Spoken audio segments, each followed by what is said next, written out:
If we live in the preventive state, we are moving more and more toward replacing deterrence and reaction with prevention. Nuclear proliferation, diseases, terrorism, so many things are horrible, yet our ability to predict and prevent these horrors from occurring is greater than it's ever been. In this episode, I'm sitting down with Alan Dershowitz, Professor Emeritus at Harvard Law School, and author of numerous books, including most recently, The Preventive State: The Challenge of Preventing Serious Harms While Preserving Essential Liberties.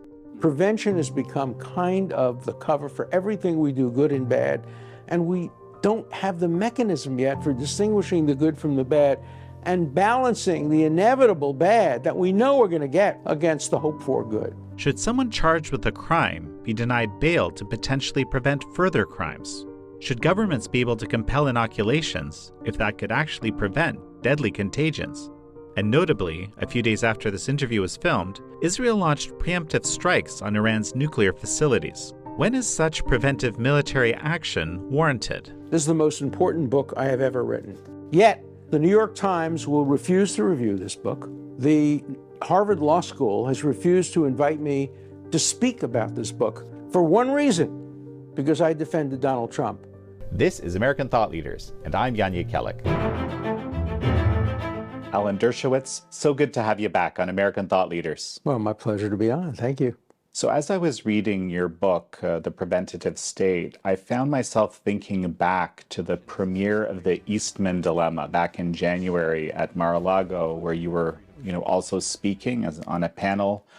And what struck me was that, a lot of the people that were engaged in the various kinds of lawfare that we've seen are kind of in the, let's say, in the mentality of this preventative state. They're trying to stop something that they believe is a terrible evil, right? Your book is actually trying to address this sort of question. So why don't we start there? Like, what is the preventative state and that's rising up, and why would people be trying to do this, and why would they be willing to run roughshod over the law to do it? Almost everything bad that has ever been done in our world has been done in the name of prevention. Hitler said he was trying to prevent the spread of Bolshevism. The Japanese were trying to prevent the United States from attacking Japan when they bombed Pearl Harbor. Prevention has become the cover for many, many bad things. On the other hand, prevention is absolutely crucial. If we could have prevented 9/11, if we could have prevented Pearl Harbor, if Israel could have prevented October 7th, oh my God, what a better world we would have if we could have prevented the spread of COVID, if we could have prevented so many horrible things that have happened in this world without diminishing the civil liberties and civil rights of people. It's perfect. It's perfect. It's utopia. But we don't live in utopia. And we have to make trade-offs all the time. And there's no jurisprudence for that trade-off. We live in the preventive state. We are moving more and more toward replacing deterrence and reaction with prevention. Why? First, the dangers are greater than they've ever been before. Nuclear proliferation, diseases, terrorism, so many things are horrible. Yet our ability through artificial intelligence and other means to predict and prevent these horrors from occurring is greater than it's ever been. And so it's a clash. It goes back to Benjamin Franklin. Those who would give up substantial liberties in exchange for a little bit of security deserve neither. But sometimes you have to give up a little bit of inessential liberty to gain an enormous amount of security. And that's what the preventive state's all about. You described the preventative state as a kind of Minority Report scenario, or the rise of it. And of course, Minority Report is actually one of my favorite films. I'm very, very familiar with it. The idea that you can predict crime ahead of time and solve it ahead of time, create, again, this perfect, I suppose, utopian vision. Explain to me why it's actually a Minority Report scenario that you're describing. Well, I coined the term preventive state, and I taught about it for years before the film Minority Report. In fact, when Minority Report came out, I showed the film in my class because I was saying these things for years. People have tried to predict crime from the beginning of history. I had two colleagues at Harvard, Sheldon and Eleanor Gluck, who had become famous around the world for creating a mechanism for predicting criminal behavior by young juveniles based on their activities and attitudes when they were 3, 5, 7 years old. It proved not to be accurate. Yes, they could predict some people that would commit crimes, but they had many, many what I call false positives. That is, there were many people they pointed to and said, you're going to be a criminal when you grow up. And they turned out to be perfectly reasonable people. In fact, what the Glucks were predicting was activism, was energy. And for certain people in certain backgrounds, when you're active and energetic, you'll grow up to be a criminal. In other backgrounds, you grow up to be a hedge fund guy. Let me jump in here for a moment. We're watching these, what appear to be, incredibly violent riots happening in LA right now. And there's a lot of debate whether or not it's appropriate to use the military, the National Guard, to deal with them in the context of, I guess, police being limited in terms of what they can do by the people that are kind of governing them. Sure. How do you view this whole scenario? Obviously, those who advocate the sending in of the federal troops are doing it on preventive grounds. And they're going to say it's self-proving. They're going to say, see, as soon as we sent in the troops, there wasn't a lot of rioting and violence. And the opponents are going to say, see, there was never any violence. You shouldn't have sent in the troops. Nobody will ever know the answer to the question, did the sending in of federal troops prevent or did it exacerbate the situation? That's the kind of dilemma we face often when we engage in preventive activities that do involve the taking of rights. Except that there was quite a bit of violence, and it's kind of documented. But did it get worse or did it get better? That's the question. But I think the problem is, again, I'm going back to media here, right? Is that a great number of media minimize that, and right? Look, we don't have media in this country. We have Pravda on both sides. So the anti-Trump people in the media all said everything was hunky-dory, everything was fine, there were a few nonviolent protesters, and then the federal troops came in and it all went bad. The other side is saying exactly the opposite. There was horrible violence, there were breaking of windows, there was smashing of cars, there were burning of this and that and the other thing, and if the troops hadn't come in, it would get worse. So you're going to get the media presenting their narrative. The question really is not, was there violence? Of course there was violence. The question is, was the violence prevented from spreading, or was it exacerbated by the sending in of federal troops, rather than the belated use of state and city police? Relevant to your book here, there's this sort of, you describe a kind of balance that you're trying to strike in jurisprudence. You in a fair society with the rule of law, you really don't want to basically incarcerate or punish the wrong people, which of course will happen sometimes. But you can also, your balance can go way off on the end to one side there, and you can kind of release all sorts of people which are more likely guilty just to avoid incarcerating even one person, right? And it's sort of, when I look at what's happening in cities like LA and so forth, it's like we're way over on that side of things. Let's be very clear. We have a motto in the law: better 10 guilty go free than 1 innocent be wrongly confined. We don't believe it. We don't believe it. We're full of it. That nobody believes that it's better for 10 murderers to go free than for 1 innocent person to be wrongly convicted. In fact, many people believe the opposite. Better for 10 innocent people to be confined than for a guilty person to go free. But clearly we have some sense of a ratio, some sense of, if we're going to make a mistake, it's better to make the mistake of freeing an innocent person who was wrongly convicted than of convicting of guilt a person who was innocent. We don't have even that kind of primitive jurisprudence for prevention. Would it have been better to confine 100 people, 50 of them wrongly, in order to prevent 9/11? If we could have prevented 9/11, the killing of 2,000 wonderful Americans, by incarcerating 100 people, 50 of them wrongly, virtually every American would say, let's do it.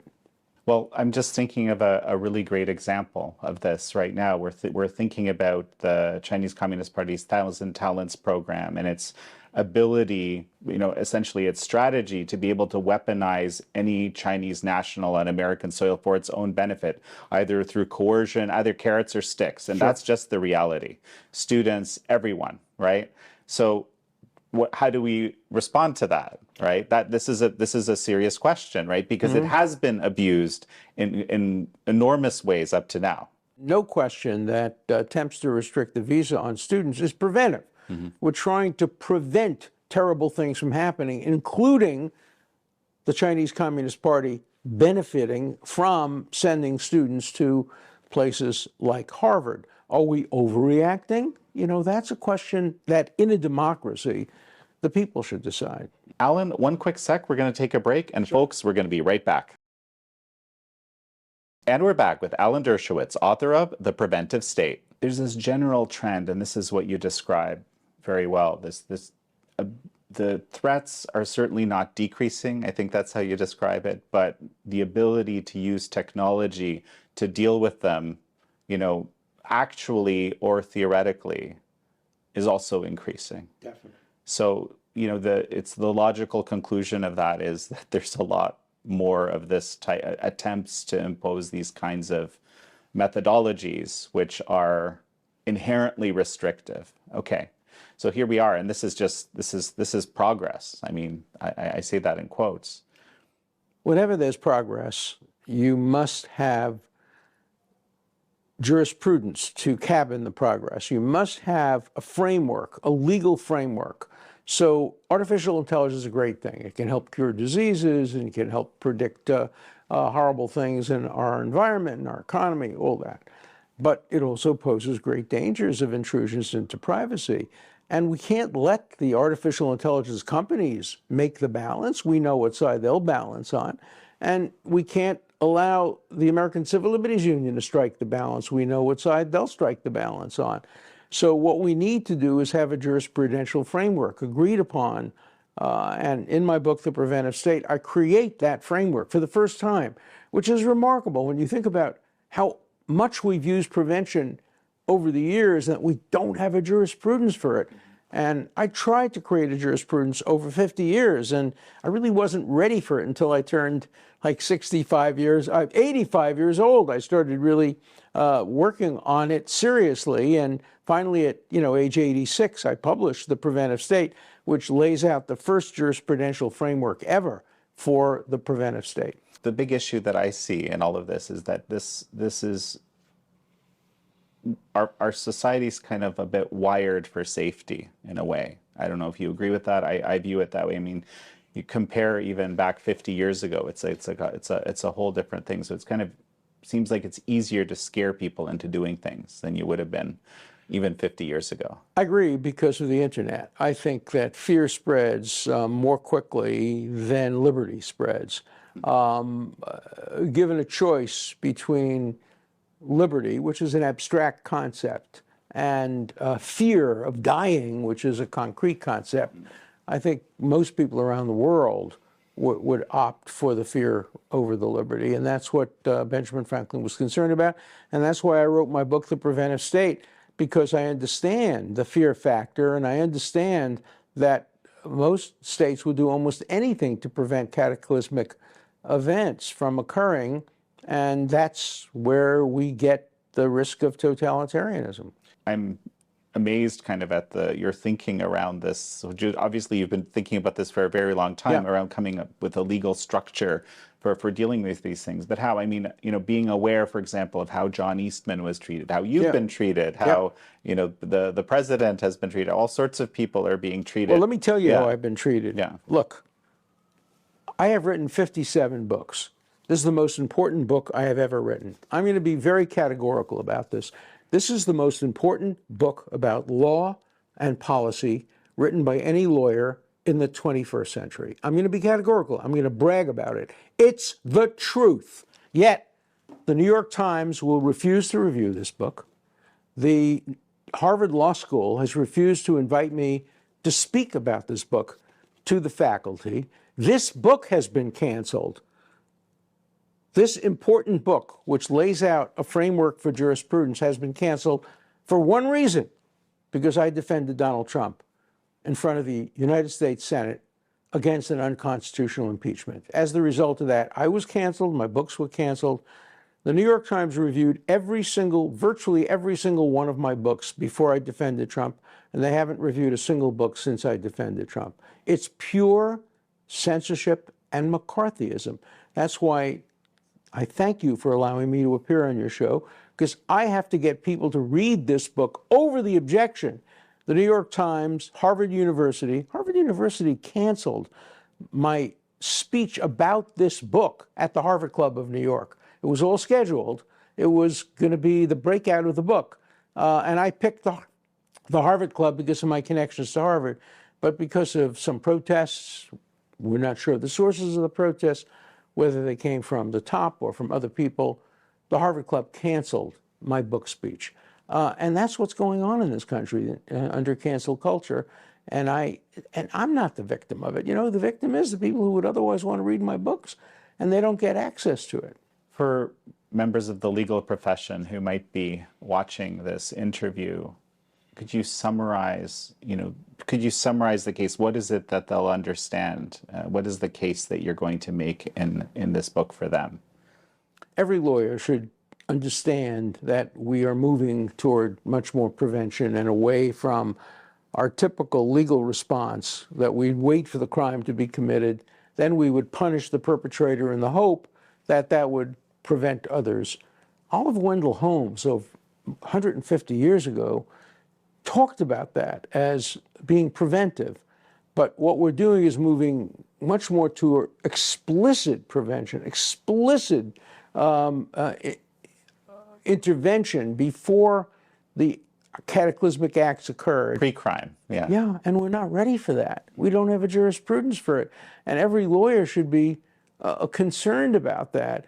And, you know, the Harvard Law School faculty are writing books. Many of them are very good. I read them, but they're not dealing with this current problem, which is probably the most important problem our society is facing today. How to balance the need to prevent horrible things from happening against the evils of denying people's civil liberties. That cannot be ignored, even if they want to ignore the person who wrote the book. They can't ignore the concepts in the book. Do you want to perhaps use an example to explain to me how this framework might be used?